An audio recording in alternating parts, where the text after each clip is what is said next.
Good evening and welcome to the March 5th Council meeting. If you would please stand, Councilman Burton is going to lead us in the flag salute this evening. Please place your right hand over your heart. Ready, begin. I pledge allegiance to the flag of the United States of America and to the republic for which it stands, one nation, under God, indivisible, with liberty and justice for all. Thank you very much. Our first proclamation this evening is the Academy of Nutrition and Dietetics National Nutrition Month, March 2024. I'd like to call up Myra Pratt, Community Services Parks and Recreation Manager with the City of Chino, and Amy Wong, Nutrition Supervisor with Chino Valley Unified School District, and Teresa Seifert, Operations Manager with Chino Valley Unified School District. And the proclamation reads, whereas on behalf of the citizens of Chino, I am pleased to join the Academy of Nutrition and Dietetics, Community Services, Parks and Recreation Department, and Chino Valley Unified School District in an effort to focus attention on the importance of making informed food choices and developing sound eating and physical activity habits. Food is the substance by which life is sustained, and the type, quality, and amount of food individuals consume each day plays a vital role in their overall health and physical fitness. And whereas there is a need for continuing nutrition education and a wide-scale effort to enhance healthy eating practices, the City of Chino provides nutrition and physical education through Healthy Chino in its Healthy Chino Kids program at SOAR and High Five after-school sites. The City of Chino offers an environment for the community to grow and harvest fruits and vegetables through the city-operated Chino Community Garden. The City of Chino supports after-school gardens and discovery workshops, which create an environment for children and adults to learn how to grow fruits and vegetables and understand the nutritional benefits. And whereas the Chino Valley Unified School District participates in the National School Lunch Program that encourages students to eat healthy and complete meals. The choices are a hot entree, milk, fruit, and vegetable. Now, therefore, I, Eunice Emuloa, Mayor of the City of Chino, do hereby proclaim March 2024 as National Nutrition Month in the City of Chino and encourage all citizens to join the campaign and become concerned about their nutrition and the nutrition of others in the hope of achieving optimum health for both today and tomorrow. Thank you, Mayor and Council, for your continued support. As we acknowledge National Nutrition Month, I just want to let the community know that Healthy Chino continues to strive to provide health and wellness programs and nutrition through our Healthy Kids program. We do multiple activities so that the students learn the My Plate and understand nutrition. We also have our Healthy Grilling program that we offer at the community garden. And we also rent out the plots. We currently have 2 vacant plots available to the community. You can definitely visit cityofchino.org/Healthy Chino for more information. Thank you.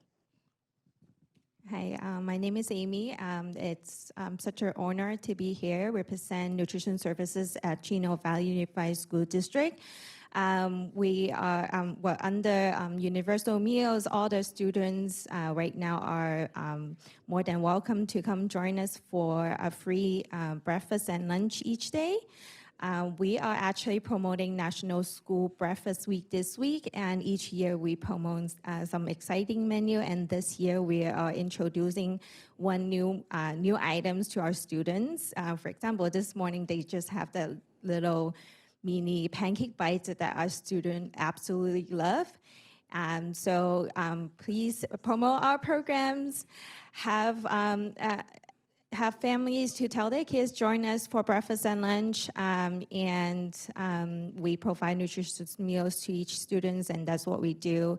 And we want to recognize our hardworking teams and also our lunch ladies and lunch gentlemen out there. Yes. Another exciting thing that I'd like to share with you is that Nutrition Services has paired up with local food banks. So on extended leaves such as winter break, spring break, summer break, in order to reduce food waste, any food that won't be consumed by students goes back directly into our communities. Let's give them a hand. She wants to get a picture.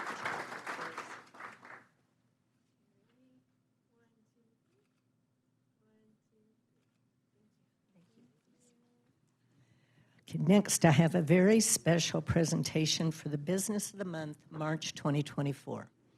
Every business plays a vital role in the community. This standout business has set itself apart by going above and beyond in caring for the well-being of our four-legged friends. Our business of this month is a place where families and pets alike feel safe. It's a place where the most worried pet owner can find comfort, knowing their beloved cats and dogs are receiving top-notch care. For the month of March 2024, we would like to recognize Chino Veterinarian Hospital as our Business of the Month. I'd like to call up Dr. Hill and a member of his staff. Please join me up front.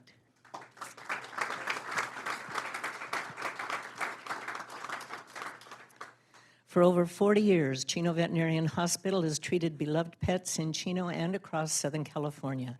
With a commitment to providing top-notch care for animals, Chino Veterinarian Hospital has left a lasting positive impact on the community since its founding.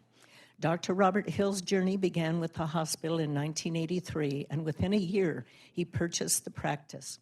Since then, pet parents continue to describe Dr. Hill and his staff as professional, kind, and honest, with a sincere love for the animals. Many are impressed by the attention paid to their pets, and many have returned to this hospital year after year. Join me in congratulating Chino Veterinarian Hospital for being our March 2024 Business of the Month recipient. And I'd like to provide you with a certificate that reads, "Congratulations to Chino Veterinarian Hospital, March 2024, Chino Business of the Month. The City of Chino thanks you for being a part of the Chino community," and it's presented today from myself and the City Council. Thank you, Madam Mayor, and I really appreciate it. It's been an honor to be part of this community for the last 40-some years, and I will thank Dr. Mengel, who started the practice way back in 48, with Dr. Lasky and Dr. Brennan, and then they got, I guess, eminent domain by City Hall here, and had to break up and start the small animal and the large animal. But those are gentlemen really had to struggle through World War II and then start up the practice after they got out of school. And I really thank them, and they gave me the start way back when I purchased the practice. So the community's been awesome over the years in support. Chino PD, the dogs they've had that I've had the pleasure of helping, Fari and Munko and Tiger and some of the other guys. It's just been an awesome journey. It's hard to imagine I've been here that long, but that's one of the things that goes on. So thank you again. I appreciate it. Thank you, Council. Wow, Mike Shy. I have to say I have used Dr. Hill for years and years and years, and how I met him was through my horse vet. We had a dog that we were having problems with, and he said, "Well, I just happened to have gone to school with Dr. Hill, and I really like him. He's a personal friend. Give him a call." And he responded immediately. We've been with him ever since. I just can't say enough about Dr. Hill, his wife Tina, and his practice. When you need good care for your animal, go to Dr. Hill. I mean, you bring your dog, he gets down on the floor with them. They're not afraid. He's compassionate. You're lazy? He rests with the dogs. No, he's just a great guy, and I know he's helped many, many people with, I have some real compassionate stories that I've heard about him, but I'll save that for another day. But, I mean, just a wonderful, wonderful vet and excellent care. So let's give them a special hand. She's going to get a picture.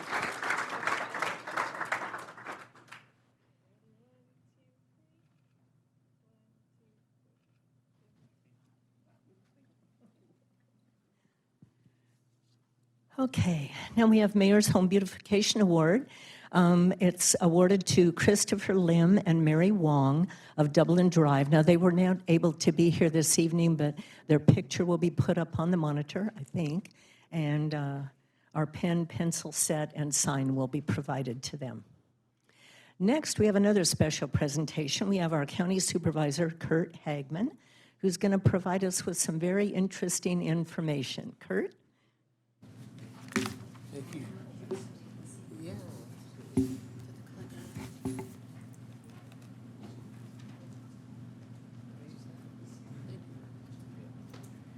Well, good evening, and first of all, thank you for having me here tonight. There's a lot going on in Chino Valley, and I've been working very closely with your mayor and council members for a long time. And we're working on a lot of projects. Your city manager has been very engaged, and your PD and your fire district and stuff like that. But we thought it might be kind of good to kind of share with our general residents to know what's going on. Well, man, no place to put anything. That's okay. We'll wing it. So thank you for inviting me here tonight. The PowerPoint's a little bit long because there's so much going on, so we'll try to get through it quickly. And all of you stop me at any point if you have questions or want updates or more details about what's going on in our Chino Valley. And what we decided to do is start off with a kind of broader section of the county, some big things going on, and then drill down into Chino and Chino Valley, if that's okay. So next slide. Countywide updates, just wanted you to know that we went out to RFP for a new ambulance, and we have fire here. There we go. And what we end up doing is going with the COM Fire, so we're going to have a new ambulance service. It's a big deal for the county. You haven't changed for a long time, but we figure there's going to be better service, better reaction time, and better for our residents to do that. So we're in the middle of that. Homeless has been a big, consistent outreach by our residents quite a bit. So we started an ad hoc committee. There's lots of resources for homeless. We're building shelters and beds in different areas of the county. And the numbers are not officially out yet, but I will give you a sneak preview. We gained about 2.5% from last year, which is good because the previous years were going by almost double digits there for a couple years in growth. So we finally leveled out in our growth in homeless. We're putting a lot of investment into homeless shelters to take care of them and hopefully get them back on their own feet. Federal update, we have a bunch going on. I was supposed to have an announcement tonight. I got a call from our congresswoman last night. We did get approved on the congressional side, but the Senate hasn't voted on it yet. We're getting another $850,000, but we have a total of $11 million out for earmarks in this budget process going on that should be voted on the next day or so by the Senate, and then hopefully signed into law by the president. Part of that, a lot of that's coming to Chino Valley, including a new $850,000 for a new restroom at Prado Park. So we're kind of waiting for it to get signed, but it's good news, and we thank our Congressman Norma Torres for advocating for us in the county, and there's several other earmarks coming in at the next time. Next slide. Prado Park, a lot of improvements going on in the Prado Park. Start off with, hopefully you see green grass, which has been a big complaint, including the mayor, and others have been letting me know for a long time we haven't any clean grass. So I kept asking, why can't we keep our grass clean? Green, not clean, green. For one thing, we use the lake or the Prado Lake for the water pumping out for the irrigation. And apparently we had the wrong kind of pumps because they kept getting clogged all the time. And they get clogged, it takes like a month to fix, and then the water wasn't getting, the grass wasn't getting watered. So we put through 5 new pumps that allows the absorption of the minerals in the water.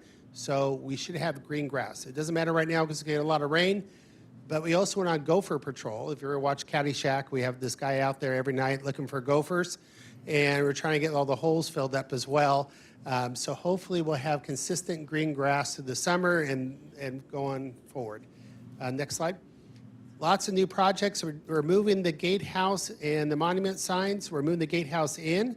So on busier days, you don't have to queue all the way out to Euclid Avenue. And that's a big project. We're 25% into it. It should be done by the end of 2025. It takes government a long time to build projects. But we'll have multiple lanes, and we'll have a new entrance in the Prado Park. Next slide, please. We're building a new playground. Hopefully you're seeing that being done right now. We're 75% into it. That should be done by the end of this month. So new playground going in the Prado Park as well. Next slide. We're reinvesting in all the infrastructure on the campground. So I know the mayor also uses that campground now and then. We'll have all the hookups working, and we'll have new bathrooms, and we'll have Wi-Fi. We're one of the first places we deployed Starlink, which is fantastic. That's up and running. I did the speed test when I went there, and it's way off the charts, like 700 megabytes, whatever, per second as we're going. So it's very cool that we're deploying the latest technology in our county park to provide services for our residents and those that go. Next slide. We got a grant from Congressman Norma Torres for a snack bar. That's a $2.3 million rehabilitation for that. So that's being rebuilt right now as well. We're about 25% into that. Should be done by October this year. Next slide. There we go, 2.28. So I was a little bit off. But yeah, the 3 million or 2.3 million we got from No More Tourists and that. Thank you. Next slide. The splash pad, that's an exciting one too. We should have that done by June 2024. By summer, we'll have a splash pad up and running, so the kids go out there and hopefully get wet and stay cool in those hot summer days that we have. The next slide. And we're doing new docks and ADA improvements around this Knack Shack. So we'll have the boat rentals and stuff for the summer ready to go, and that should be done hopefully by May. Next slide. Chino Airport, another county asset we have in Chino that we're putting a lot of money into. Part of it, we'll need the next slide.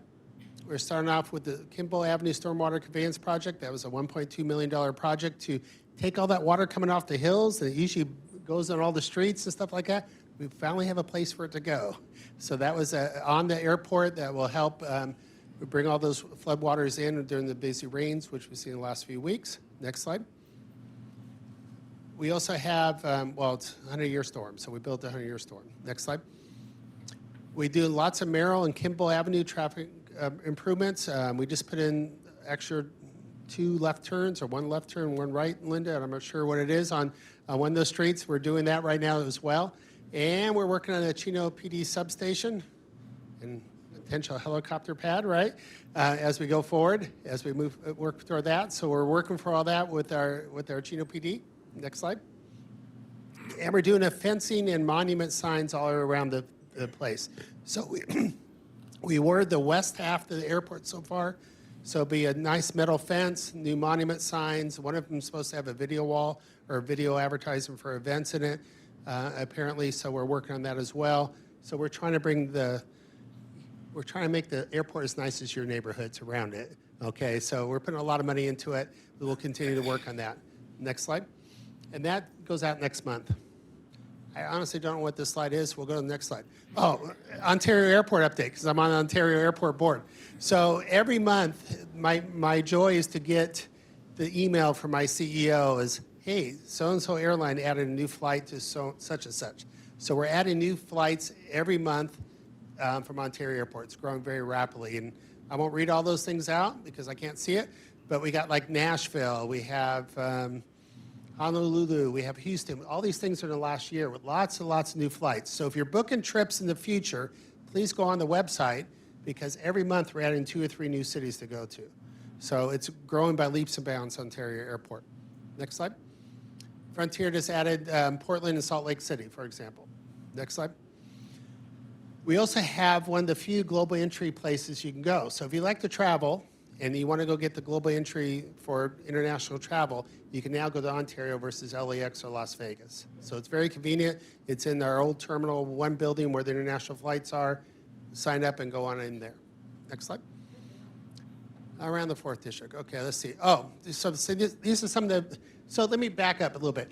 I have the best district in the county because I have 5 great cities. And they all are doing very well. The West End is, you know, where it's at. And those cities take up probably 90% of my district. I have about 10% that's unincorporated, but the rest are cities. So my job is to partner up with our cities to do strategic investments for our residents. So these are some slides. Okay, $1 million for Chino Rancho Park. Next. I can't even read it. $50,000 for Chino Neighborhood House. $50,000. Well, I guess we did 2, didn't we? Did 2? I don't know. There we go. Next. Upscale Chino Valley. We did $100,000. Next. We got a little fire apparatus for Chino Valley. Next. YMCA. So this is the great thing about me. I don't have to worry about the roads or the sewers or anything like that because the cities do all that. Thank you for taking care of that. So I get to go partner up on certain projects. Next. Okay, so the future. This is where the exciting part happens. I think that we nailed it in process. I want to announce a few things. Go ahead. First of all, the 65 acres next to Pine Avenue in Euclid, looks like the big pit where they took the dirt from.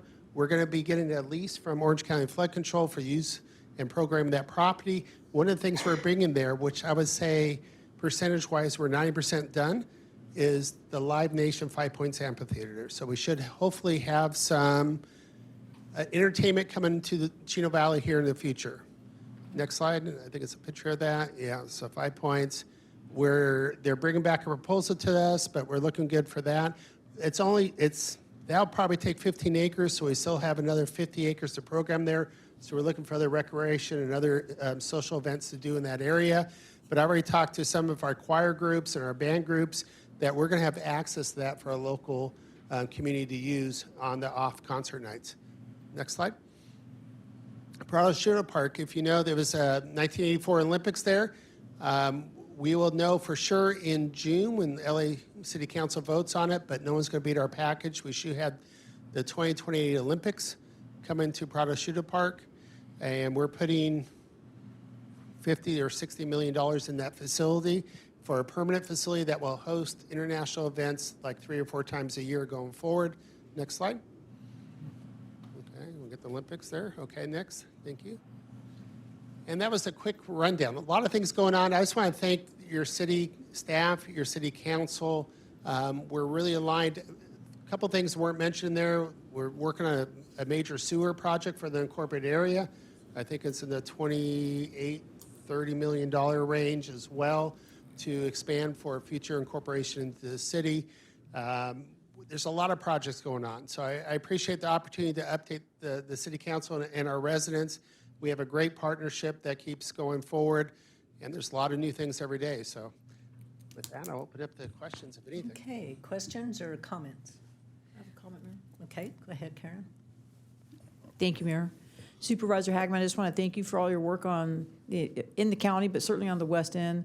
I also wanted to congratulate you for your speech that you gave at the inaugural session of the co-op between the Learning Center with the Laverne Law School, in downtown Ontario. Yeah, you did a great job that night conveying and speaking about the initiatives that you're presently working on. So we appreciate it, and we appreciate the partnership and the work you've done with us, and we look forward to all these great things that are underway for us. So thank you. Any other comments? Mark? I just want to say the same thing. Thank you for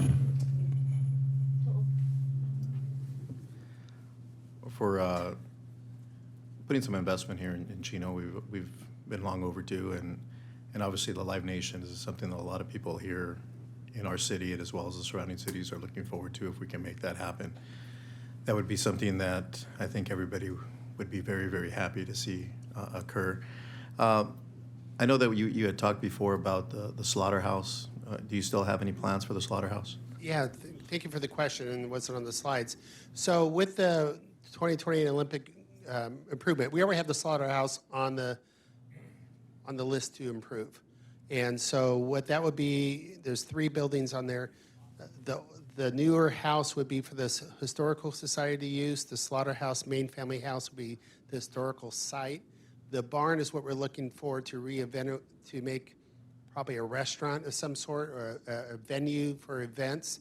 And what's the name of the road going up there? Pomona Rincon, thank you. That needs to be improved all the way. So part of the improvements for the Olympics will include all the utilities down to that area and the improvement of that road going up. So I think that's a project we're working toward. As we talked with you, we're very excited to use that. It's a historical site that we want to make sure that stays in our inventory, at the same time has some functionality with it as well, and that's why we think we could convert the barn into a restaurant venue.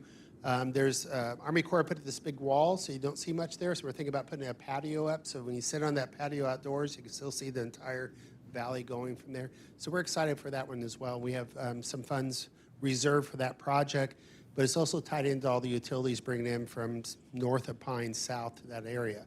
So the infrastructure improvements for water, sewer, high-speed internet, those type of things will also get it to the park. So I'm excited for that too. So we'll go forward with that. And just one more thing. I know that you're becoming the president of SBCTA. Can you talk a little bit about some of the plans and goals that you want to see occur? Well, I just stepped down as president of SBCTA, but I'm becoming president of SCAG, which bunch of acronyms, Southern California Association of Governments, which is the 5 counties, 182 cities in Southern California. So that's coming up. And those are big regional issues that we all face on a local level. But I think that's necessary for us because as we look at automation and technology in cities, as we look at the homeless migration, as we look at housing or transportation or logistics, those are all regional issues. So I sit on that. I still sit on SBCTA as well as the past president, but Omnitrans, South Coast Air Quality Management District, all these different ones, Ontario Airport. I'm honored to represent Chino Valley, and hopefully as we keep working toward that. But one of the things I was talking to Comey, our executive director, today on SCAG, and one of the things is as we progress into this new era of clean energy, I guess for our transportation, is really looking at the global aspect of infrastructure for that. As we know, as our projects come up, we have many projects here in Chino that's been delayed because we don't have the energy for it, and the demands for electricity for trucks and the new commercial vehicles, it's going to take a lot of regional planning to bring that infrastructure, whether it's energy or natural gas or others, as we go forward with that. So there's a lot of those things that SCAG will take on. Thank you. Anything else? Well, I have a few comments. I want to thank you for the cow theme at the park. I think that is really cute, and of course it holds with our heritage. I have a question about Ontario Airport. As you know, we had an agreement several years ago about flight paths so that it wouldn't go over neighborhoods, and that now has expired, so now we're suffering. The big planes coming right over our neighborhood. Is there any hope with working with Washington, D.C. to get those flights diverted down Euclid Avenue and back along Mission like they used to be? No, I appreciate the question, and we hear it a lot at the Ontario Airport Board meetings we have too. Technically, we can suggest to the pilots where to fly. FAA designate flight lanes in there, and they kind of messed that up because our military up in the high desert where they come over. So we used to come through the pass, now they come over Arrowhead and Big Bear too, which is, those residents aren't happy either for the for our passenger aircraft. When they take off, they're supposed to, especially at night, take off going east. Right. It's up to the pilot, because of safety, they could declare either way. We get on them, and we appreciate when the residents tell us, because we get on, mostly it's GPS lately, that we get on them because there's no reason to go west when you can go east. We can't force them on a local level. So as soon as the pilot gets in an aircraft and starts to roll down the runway, they're in charge for their safety. We had the ability to start doing things like other airports, like Long Beach and Van Nuys, and I mean, even Orange County, where we say, well, if you don't start behaving, we'll cut out your nighttime aircraft. We haven't got to that point yet. So we can urge, we can nudge, we can say, here's the number of complaints we have. You got to do something about it. But we can't force them to change their paths at this point, especially when the FAA keeps changing the corridors they can fly in. So that's a moving target as well. Well, years ago, we were able to work with Congressman Lewis and got an agreement for them to do as much as possible going down Euclid and Mission, which helped a lot. And it's also a safety concern. If they go down in those major corridors, you're not going to have as much human damage as you would if they go down in a neighborhood, obviously. We have deployed noise sensors, so certain levels to make sure, and we can find them if they hit certain levels of the noise.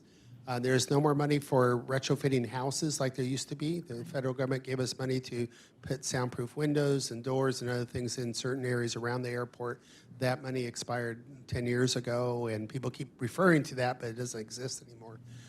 So we can monitor, we can report, we can fine if they get certain levels.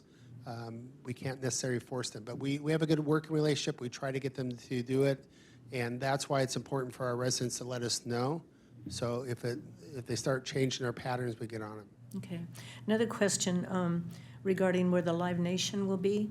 I understand that that is a flood control area to collect water when we have excessive rains. Now, if they build structures, are they allowed to build structures in that? It was my understanding that you're not. Well, what we're looking at right now is the temporary facility, okay? If it goes well, that's why I like this plan. We could try it out for 3 or 4 or 5 years, and if we like it, then we can look at investing in a permanent facility somewhere in that area. Anything you build in the flood control plan has to be offset. So just like we build the Big League Dreams, was in the flood control area. So you could have the fields or the seating in the flood control. You could build the actual finished buildings higher than the flood control area. So that's working with Army Corps of Engineers to figure that out. If we decrease the capacity of the flood basin, we have to keep it even. So we have to take dirt out somewhere else. That's how that whole pit got enveloped, because the projects north of Pine was in the flood control, and they took the dirt from south of Pine to put in north to build those industrial buildings. Right. So that could be worked out. It's math, and you figure it out. But the current facility we're looking at, hopefully get up this year, would be a temporary facility, just like we saw in 5 Points, with the temporary stage, temporary bleacher seating, which doesn't take any of the space out. Okay. But if it goes well, which we're all hopeful that it does, then we can look at where do we want a permanent facility, what size? This is a smaller facility. So Live Nation was an 8,000 to 12,000 seat area. They proposed a 5,000 to 6,000 seat area. So it'd be the same type of quality programming, but a little bit higher ticket price because less people there, okay, which is good for traffic. One more question. Euclid Avenue, when it comes to the shooting range, exiting the shooting range now, if you try to go north, is extremely dangerous. We're working on designing the bridge through there. Is the county working with us also to improve the entrance and exit of the shooting range? That would have to be a must, yeah. I mean, the ultimate goal, I'd love to improve Euclid all the way to Pine. That's a future project. It's going to take quite a bit of resources to do that. But for the Olympic period, it would be, no one would actually go to the Olympic range in their own vehicles. It would be busing probably from that 65 acres. That would be the parking site, and there'd be transit going back and forth. Secure environment, that sort of thing. Would you use Pomona Rincon then instead of, and exactly. then use the light at Pine Avenue? Exactly, go through Okay. that way. So that obviously we're a partnership with you. We'll work on those traffic things out. Once we get the nod, we got a couple of years here to figure it out, but we need to start construction pretty soon if we're going to do It this. takes time to do the planning and the construction. It does. And we're already underway with planning the bridge. And I'm looking forward to Pine one of these days getting done as well. So So are we, hopefully. Well, Kurt, thank you very much for being here, and we have a, oh, Chris? Sorry about that. So I just want to say thanks for coming down. Thank you for your support for the Chino Valley, specifically the city of Chino. And I do want to say Melissa Campani does an amazing job representing you down here, giving us updates. So you have a great staff member who represents you down here in the Chino Valley. thank you, Chris. Yeah, she does a great job. Well, we do have a special gift for you, kind of a goodie bag Thank you. with all the Chino-type stuff. Chino swag. Chino swag. Thank you very much, Kurt, for being here.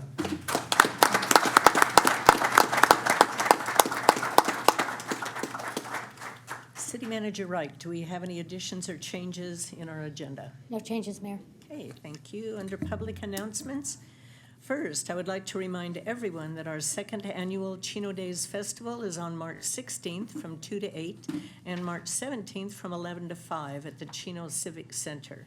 This free two-day family-friendly event celebrates Chino's culture by featuring Chino history, arts and crafts, live music, and food available for purchase. The featured band on Saturday at 5:15 is Young Guns, a country band, and on Sunday at 2:15 is the Flux Capacitors, an 80s band. Learn more at www.cityofchino.org/Chino Days. During the Chino Days Festival, we're excited to present the Signs of Our City fundraiser, a unique opportunity to own your own piece of Chino's history through the purchase of decommissioned street signs. Each sign with its own history and character offers a unique way to connect with the city's heritage. This initiative not only celebrates our legacy, but is also a fundraiser for the Chino Youth Museum.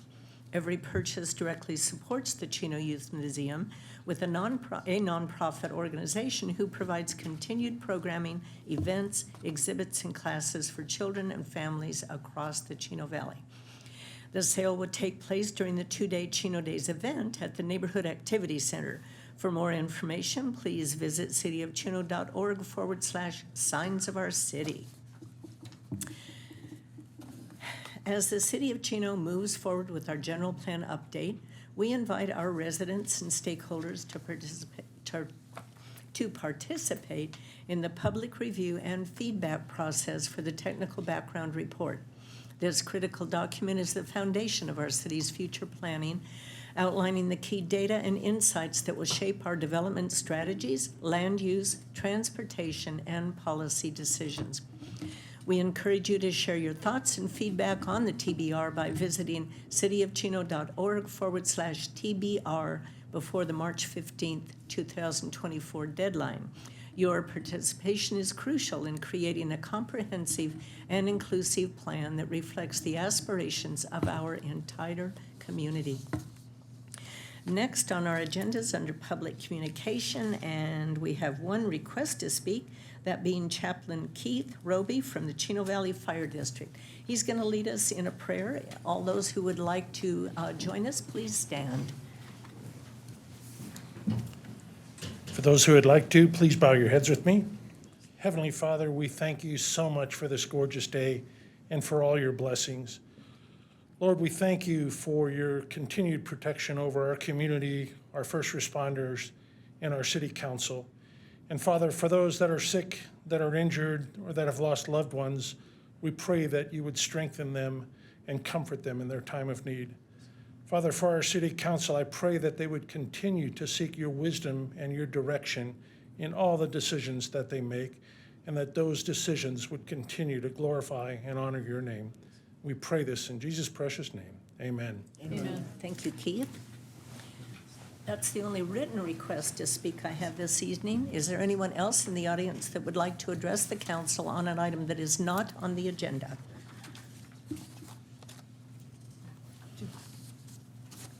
Good evening, Mayor Ulloa. My name is Kevin Cisneros. I'm with the Chino Neighborhood House, and I just wanted to invite you and the City Council, staff, and the public to a fundraising event that we are hosting. It is a Tip-A-Cop fundraiser that's going to be hosted at Canatero's Italian Restaurant a week from Thursday on March 14th, where our off-duty police officers are going to be volunteering their time to take your food orders, serve your food to your tables, and collect tips, all in donation for the Chino Neighborhood House. And Julie Canatero will also be donating 30% of all of the sales that evening to the Chino Neighborhood House, of which all of the funds raised that evening will be used to provide groceries to our low-income neighbors in need of assistance. So it's a great opportunity. We'd love to have you there and have the public there. Again, it's at Canatero's Italian Restaurant, March 14th from 5 p.m. to 9 p.m. It's going to be a lot of fun. Hope to see you there. Thank you. Thank you, Kevin. So our police are going to take orders and serve?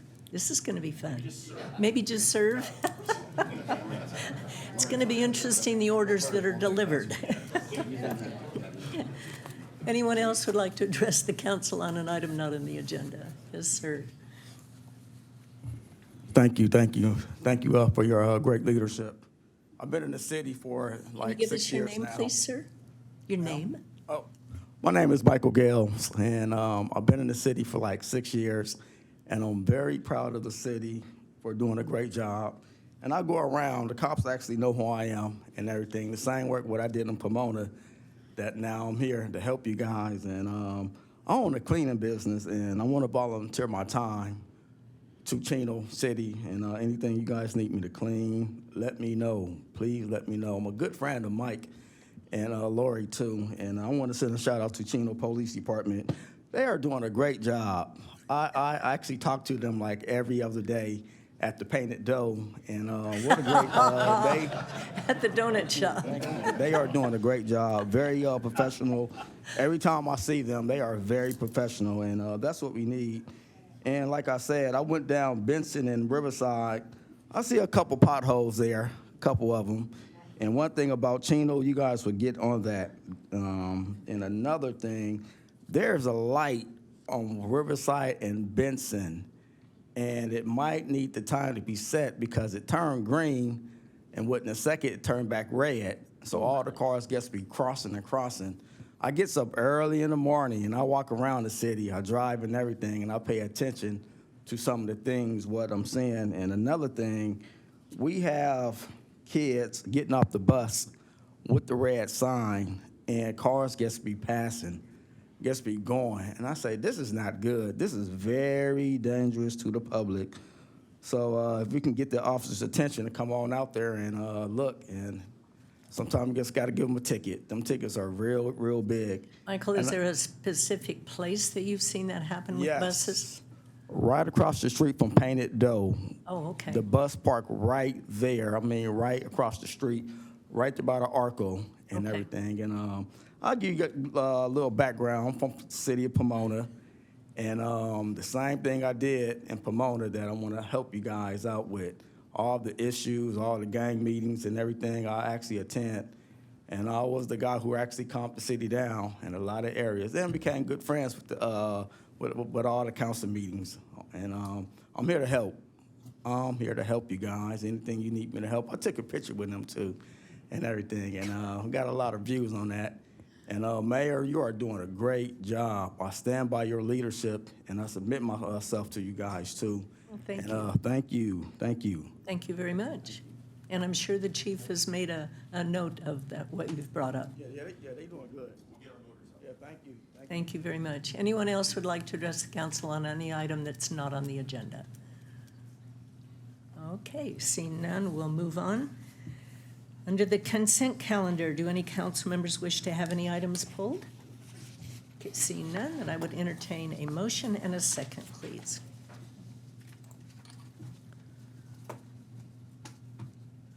Okay, we have a motion by Councilman Burton, second from Councilman Flores. Please vote. And the consent calendar passes unanimously. Under new business, we have item number 6, subdivision improvement agreement with UTR College Park LLC for parcel map number 20348, commonly referred to as the campus at College Park. This is to approve the subdivision improvement agreement and securities for the tract map and authorize the city manager to execute the necessary documents on behalf of the city. Our staff report this evening will be provided by our Assistant City Engineer, Jesus Plasencia, and our Director of Public Works, Hajan Lee. Good evening, Mayor and members of the City Council. On June 20th, 2022, the Planning Commission held a public hearing to consider tentative parcel map 20348, a site approval and a conditional use permit submitted by UTR College Park LLC for the construction of the campus at College Park, a mixed-use development located at the southeast corner of Oaks and Notre Dame Avenue. The property consists of 7.53 acres of land, and the proposed map would subdivide it into 2 parcels for development consisting of a commercial center and a separate church. The commercial portion consists of 3 two-story buildings located on the northwest side of the property, primarily fronting Oaks and the roundabout at Eucalyptus Avenue. The church is located on the southeast side of the property and consists of 3 single-story buildings surrounded by an interior courtyard. Development is anticipated to occur in 2 phases. The church and the largest of the 3 commercial buildings would be constructed in the first phase, with the remaining 2 commercial buildings constructed in the second phase. The applicant has indicated that construction of the first phase is anticipated to begin this year, and the second phase would follow 1 to 2 years after the first phase is completed. After extensive discussion and deliberation between staff and the applicant, the Planning Commission denied the project by not adopting any motion for or against approval of the project. The developer then appealed to City Council and requested an appeal hearing be postponed to September 6, 2022. To allow time for them to work with staff to address the concerns brought up during the Planning Commission. The concerns primarily consist of traffic and pedestrian safety and the extent of the required public improvements around the property. The applicant and staff addressed these concerns in the project's conditions of approval, and the City Council consequently approved the project by the adoption of Resolution Number 2022-056. The conditions of approval require the developer to design and construct various public improvements, including but not limited to curb and gutter, sidewalk, street pavement, parkway landscaping, and utility service connections. The conditions of approval also require the developer to enter into a subdivision improvement agreement with the city and the posting of necessary securities to ensure the completion of the required public improvements. The developer has met the requirements made at the time of map approval. through the city's receipt of the executed subdivision improvement agreement and the posting of security bonds. Therefore, it's staff recommendation that the city council approve track map 20348 and the subdivision improvement agreement and correlating securities. It should be noted that the conditions of approval require the applicant to process a vacation of right-of-way along Notre Dame Avenue for an area that staff determined wasn't necessary. This vacation of right-of-way could have been accomplished through the recordation of the map, but due to financing reasons, the developer requested that the vacation be processed as a separate instrument to allow the map to proceed without further delay. Therefore, the vacation of right-of-way will be brought back to council for further consideration at a future date. And that concludes my report. I'd be happy to answer any questions. Thank you, Jesus. Prior to questions of staff, I'd like to invite the developer here. I see he's in the audience. Mr. Hong, would you like to have anything to say?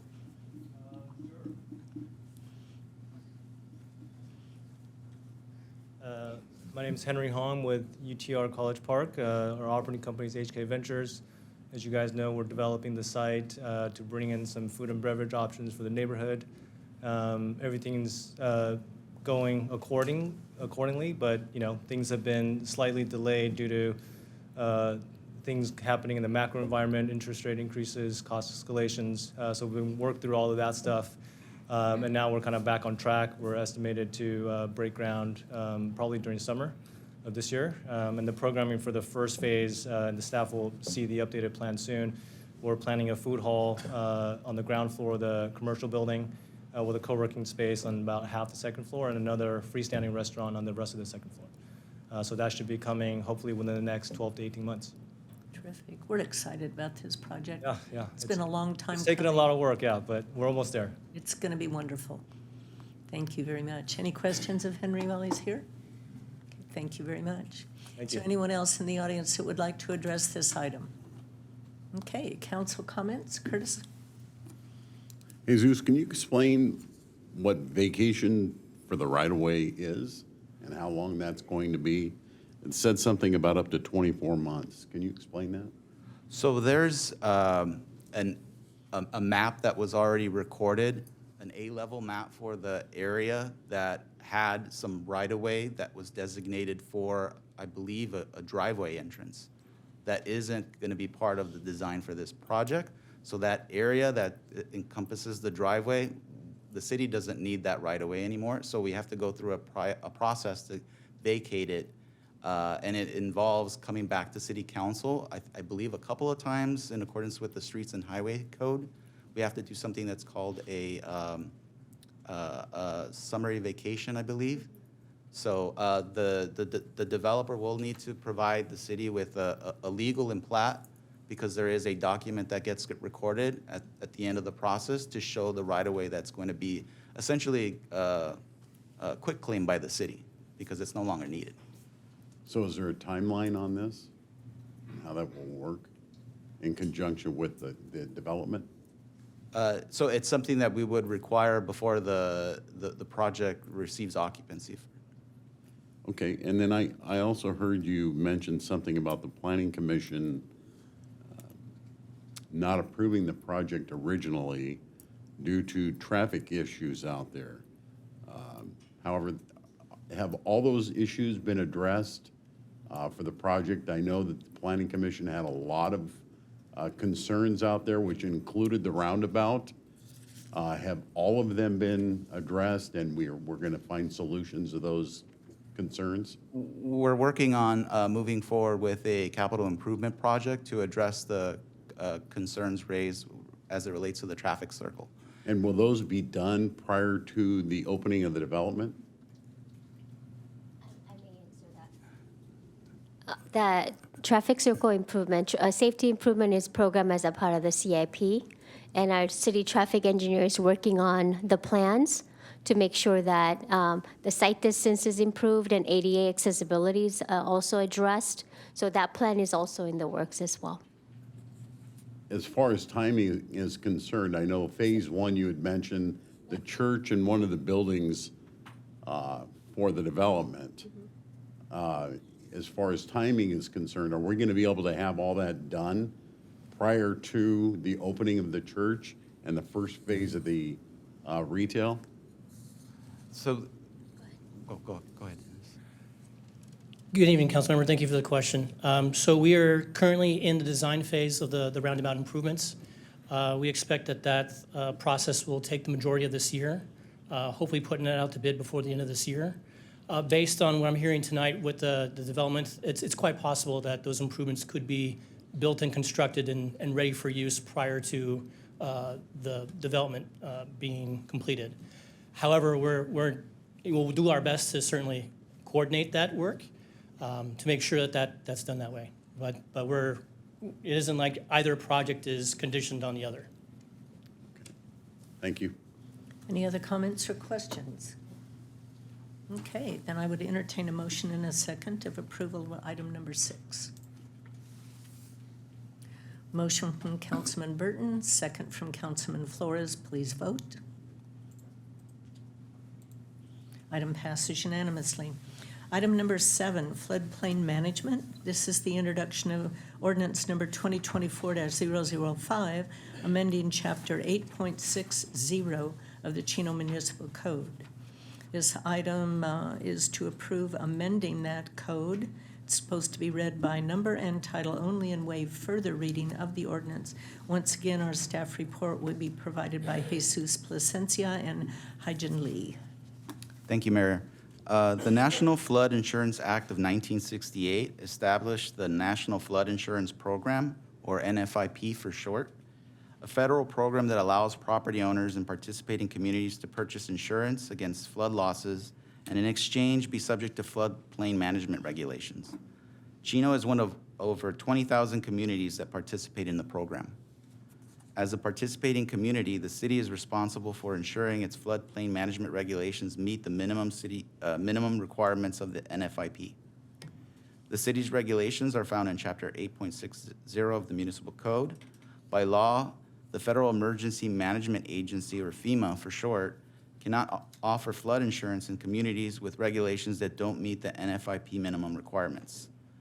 The city's regulations in the Municipal Code are based on data provided by FEMA in the form of a flood insurance rate map and an accompanying report. The map provides cities like Chino with information needed to reduce flood risk for new development and infrastructure located in the floodplain. Basically, anytime FEMA provides a new flood hazard data, the city must amend its regulations to consider the new data and meet any additional requirements that may apply. On November 26, 2023, FEMA released a new map and report for San Bernardino County. This initiated a 6-month period during which time the city had to amend its floodplain regulations if determined to be necessary. The map and report become effective on May 8, 2024, which is at the end of the 6-month period. This effective date is when new NFIP flood insurance rates take effect, and it's also when the map starts to be utilized by federally regulated lenders to determine if insurance is required as a condition of a loan. FEMA representatives met with staff in the 4th quarter of last year to review the city's regulations in anticipation of the new map and report becoming effective in the county. Their review concluded that the existing regulations were in good shape, but just needed some revisions to ensure it's consistent with California's model ordinance. The more notable revisions are shown in this slide. They include updated language to clarify that new construction and substantial improvements in flood-prone areas must have the lowest floor, including the basement, elevated to at least 1 foot above the base flood elevation. The other more notable revision consists of updated language related to the procedures for determining what's considered a substantial improvement and substantial damage when issuing a building permit for structures located in special flood hazard areas.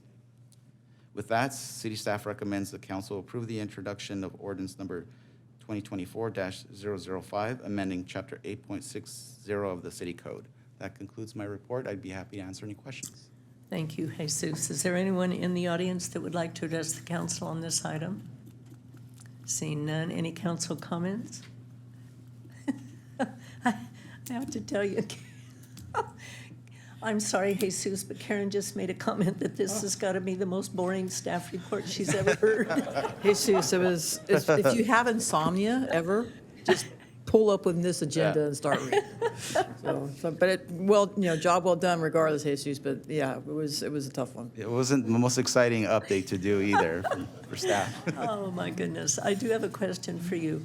The proposed development that Supervisor Hagman talked about for the Live Nation, he said that that's temporary, so these restrictions about a foot higher than the lowest floor will not apply to them, or will it apply?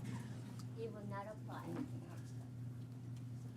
It does not apply to temporary facilities. Okay. And it only applies to fixed structures. And since they're building a temporary facility, it will not be subjected to this ordinance. Okay, but if they do change later on and want to make it permanent, then it would apply? That's right. Okay, thank you. So my understanding is, so at the 5 points, the facility itself snaps together, and then they take it down completely. Oh. And so I think they're planning on maybe using the things that they snap together to, not just for the venue in Chino, but also for potentially the one in Glen Helen as well. So they would just move it and store it somewhere within the county. Tinker Toys. Yeah, basically. So it just snaps together. Once the concert's over, they take it completely apart, won't be there anymore, and then they move it somewhere else and do it that way. It is, Mayor. I've been to a couple concerts at the 5 Points when it was in Irvine. It is a Tinker Toy concept, but of course it's on, much advanced. And it's almost like imagining how they convert like the Staples Center from hockey to this or that to the different venues. So it's even though it's a temporary structure, it's actually a very nice structure, and it's comfortable and good quality. See, this made that item more exciting. Well, yes, in its own way, yeah. Okay, if there's no more comments, then I would entertain a motion and a second, please.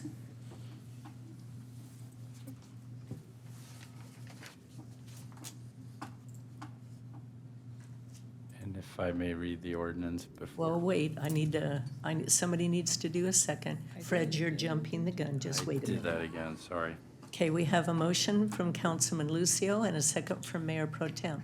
Mr. Attorney, would you like to read the ordinance by number and title only? Yes, thanks for remembering, Mayor. The ordinance before the council is ordinance number 2024-005, entitled An Ordinance of the City Council of the City of Chino, California, amending Chapter 8.60 Floodplain Management of Title 8 of the Chino Municipal Code, and that's being read by title only and waiving further reading. Thank you. Okay, and now if you would please vote. And the item passes unanimously. So you have to keep these meetings a little bit of fun. Otherwise, they're just too boring. So Fred catches me sometimes and I catch him. Okay, next on the agenda is Mayor and Council reports. See, on Wednesday, February 21st, several of us attended the Student Government Day. That's always a real fun day. And it's enlightening to see some really good kids come through and be interested in government. Then I also attended the Ontario Mayor's Roundtable meeting with other West End mayors to discuss options regarding homelessness. After that, I had the CDA Finance Committee meeting. On Friday, the 23rd, I attended the Chino Boxing Club banquet, and Chino Valley Fire Department Chief Williams was the guest speaker, he did a really good job, very entertaining. Tuesday, February 27th, was the big Chino Valley Prayer Breakfast. Michael Franzisi was the guest speaker and held everyone's attention. There was over 900 people there, so that was a great turnout. And later on that day, I met with Janice Rufferton from California Strategies and Marco Tulay from IEUA, just as a general meet and greet. February 29th, Thursday, read to Mrs. Garrison's second grade class at Howard Cattle Elementary School, which is always really a lot of fun. And then I met with, Councilman Lucio and I and City Manager Reich met with Chino Valley Independent Fire District Chief Williams and board members Evinger and Luth to talk about issues with the district. Friday, March 1st, I attended the senior birthday celebration over at the Senior Center. Saturday, March 2nd, I attended the Chino Youth Museum's 14th Annual Derriere 5K and Fun Run with Council members Burton and Lucio. Later that morning, I attended the Chino Valley Seroptimus Stepping Up for 6th grade girls. And then today I had my one-on-one with City Manager Reich. And I hope everyone exercised their right to vote today. Very important, especially with vitamin V. Measure V. That's going to be a vitamin for us. Oh, my goodness sakes. I have something, and I hope the camera can home in. My husband and I have been going through some really old documents, getting rid of papers and stuff. So I don't know, can the camera home in on this?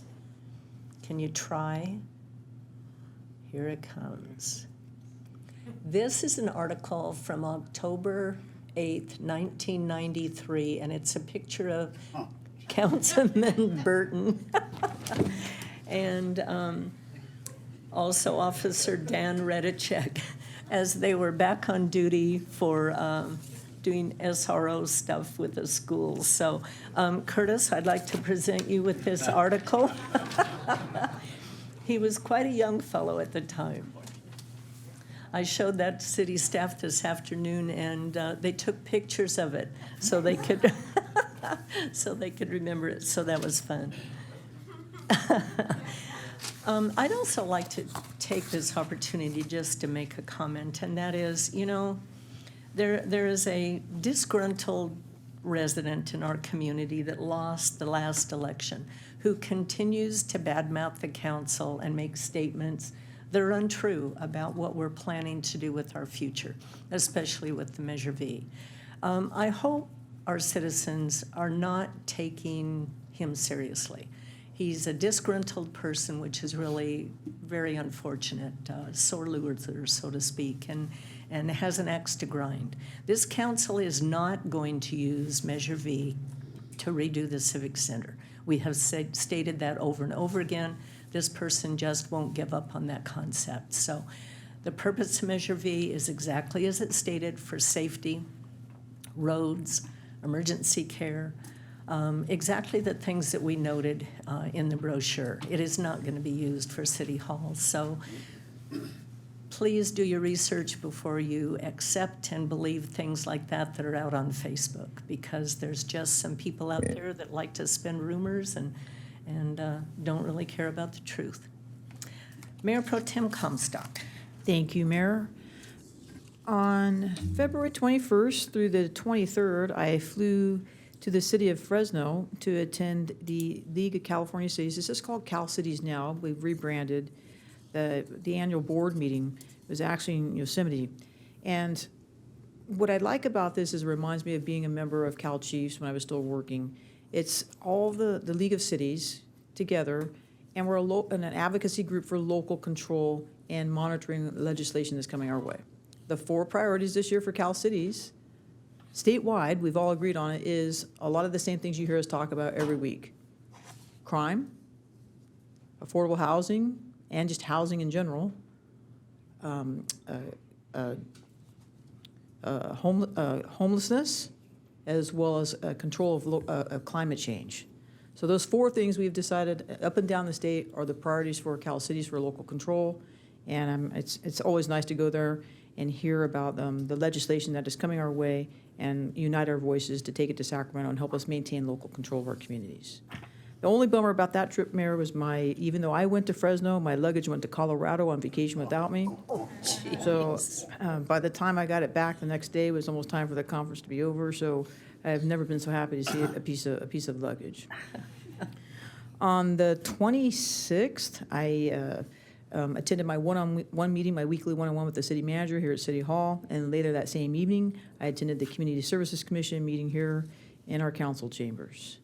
On the 27th, I, along with other members of the council, attended the Mayor's Prayer Breakfast, hosted down at NFI headquarters. It was nice of NFI to host us, as well as a great day for our community in prayer, and a lot of just local leadership and pastors in our community, as well as listening to the guest speaker. On the 29th, the mayor and I, along with staff and Chief Williams and some members of the fire board, Ms. Evinger and Mr. Luth, we met together for our quarterly meeting, mutual items of interest regarding the fire board and the future of the Chino Valley Fire Service here for the city of Chino. And then on Saturday, March 2nd, I was not able to attend the Youth Museum run or the Little League opening ceremonies got delayed because of the rain. But I instead, Mayor, was the MC for the Stepping Up program, which is always a great event for our sixth grade girls transitioning into junior high school. We had a lot of great speakers that day, a lot of very inspirational women leaders in our community for those young girls at that meeting. Okay, that takes me to today, Mayor, which I met with a local developer who is helping to develop the parcel of land at Yorba and Schaefer about items of mutual concern, as well as I met with the leadership and the lead pastor from Cross Point Community Church regarding some issues that are happening onto their property, which brings me to tonight's council meeting. And I just agree with you, Mayor, if tonight, obviously it's voting day and hopefully everybody casts their vote. But you just heard our county supervisor here this evening talk about the great things that are happening here locally in Chino. And I want to say that I think it's a testament to our model that we have in Chino here. And it starts with our staff, it starts with our public safety, but it also starts with our leadership, our local leadership here, and the county supervisor and all the other entities that serve us, and as well as this council. So we are on the move, and we have a vision for the future of Chino. And you have a council that has nothing but the best interest in the heart of this community moving forward. We may not always agree on how to get there, but we agree on constructing and delivering on a future for the city of Chino that we can all be proud of. So thank you, Mayor, for your comments and your leadership in that area. And that concludes my report tonight. Thank you, Karen. Councilman Burton. Thank you, Mayor. And thank you very much for this memorabilia.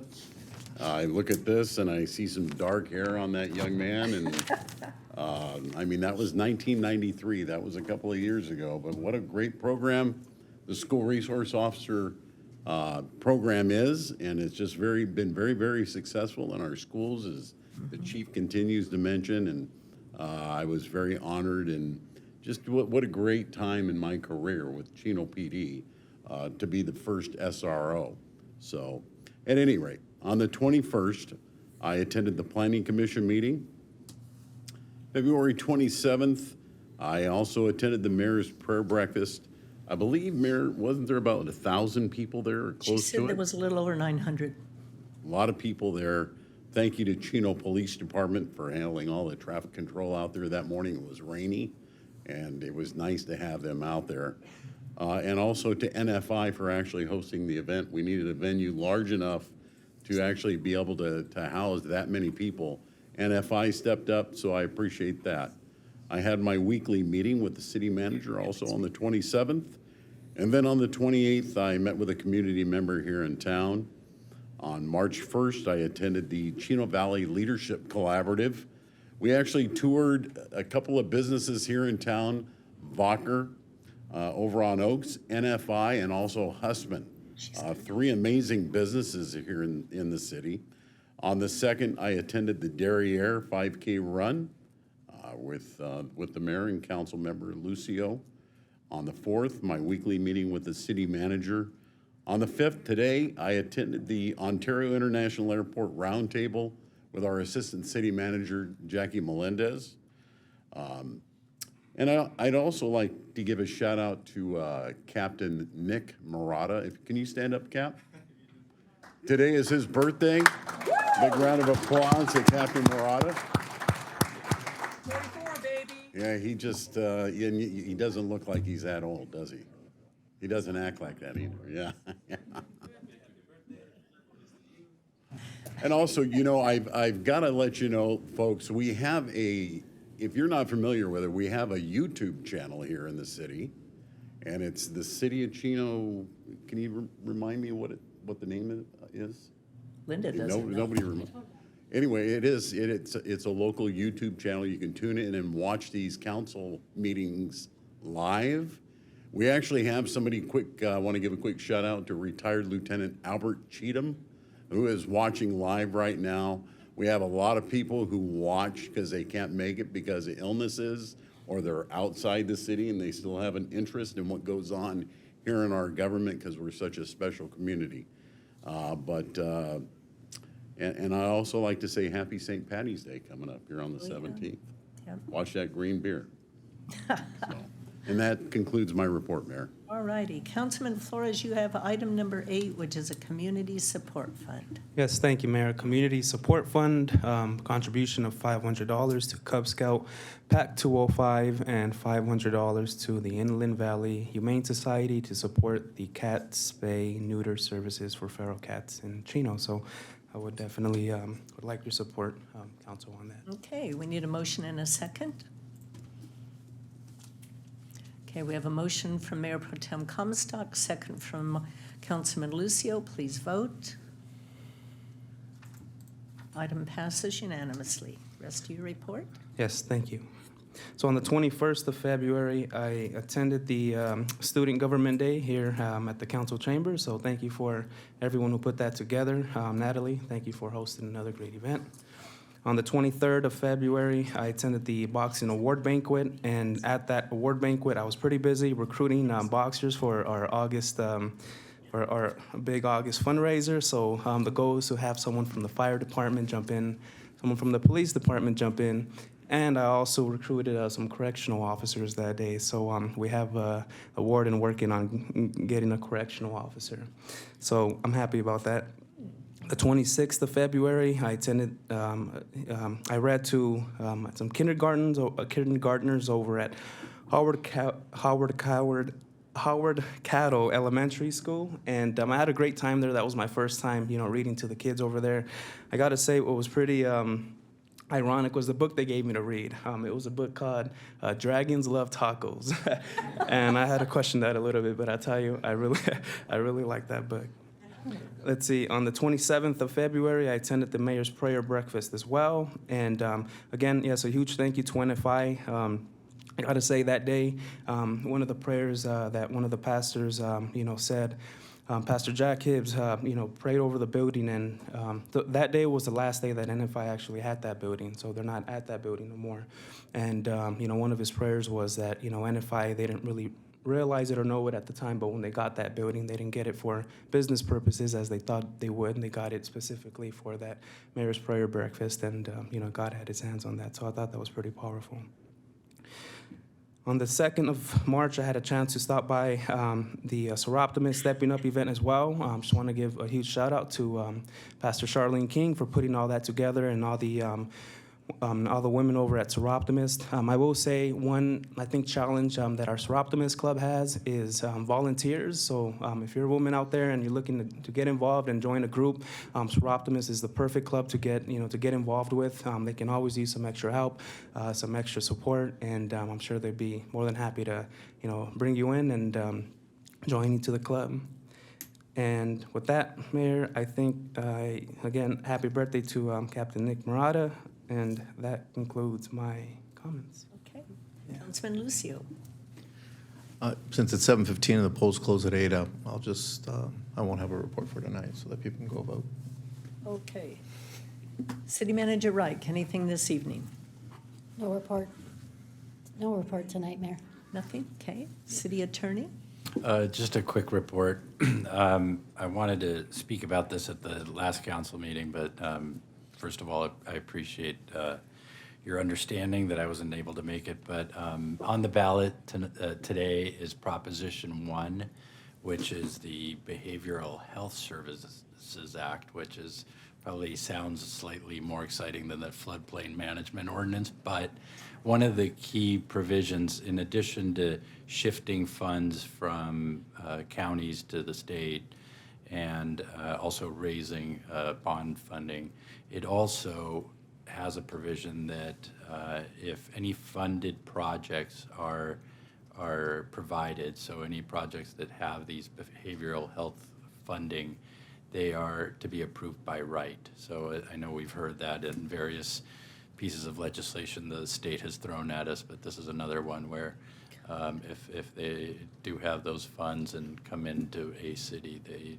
don't go through CEQA or any discretionary process. So with that exciting news, go out and vote. Thank you, that's all I have. I'm going to refrain from saying anything about that. Chief Menson? No report. Nothing at all? I do, but I'll save it for next week. Okay. And And the Chief Williams isn't here, so Carlos?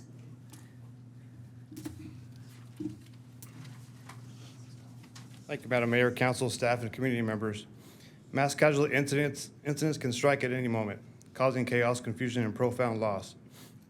Whether it's a natural disaster, a terrorist attack, or a tragic accident, the impact on our community can be devastating. The Chino Valley Fire District is conducting MCI, or Mass Casualty Incident Training, this month to continue preparing for our personnel to stay ready. CVFD training staff will also be putting our firefighters through firefighter survival training, where firefighters enter entanglement mazes, low air escape, and collapsed building props under simulated stressful environments. 10 firefighters challenged themselves to the engineer promotional test last week. The engineer position is responsible for responding crews to medical aids, fires, and other emergencies safely. Engineers maintain the apparatus and equipment assigned to the station. 8 firefighters will be moving to the chief selection interview. The fire district opened today's application period for firefighter paramedic position. The first application review will be held on March 13th. 6 firefighter paramedic candidates are currently in the background process. And also, the fire district is recruiting for part-time office technician and support services technician. For more information, the public can access the job description at cvifd.org under the Human Resources tab. This concludes my report. Okay, thank you very much, Carlos. With that, we are going to be adjourning to a special workshop to be held on Tuesday, March 12th at 6 p.m. in these council chambers. Our next regular meeting will be held on Tuesday, March 19th at 6, with closed session starting no earlier than 4 if necessary. With that, we are adjourned.